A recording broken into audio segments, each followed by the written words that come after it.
اور کبھی بھی یہ مت سوچنا کہ اللہ نے آپ کو تکالیف سے گزارا ہے تو اللہ آپ کو پسند نہیں کرتا۔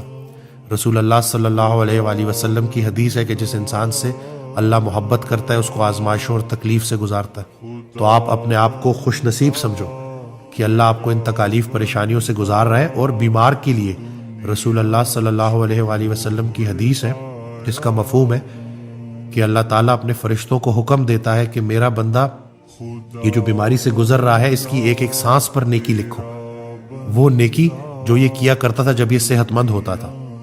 تو ہماری بیماری ہماری کتنے گناہوں کو دھونے کے لیے آئی ہے، کتنے گناہوں کو نیکیوں میں کنورٹ کرنے کے لیے آئی ہے، ہمیں کیا پتا۔ قرآن پاک کی آیت ہے نا کہ میں جس کو چاہوں اندھیروں سے نکال کے نور میں داخل کر دوں، جس کے چاہوں جمیع گناہ معاف کر دوں، سارے گناہ معاف کر دوں، اور جس کی برائیوں کو چاہوں نیکیوں میں کنورٹ کر دوں۔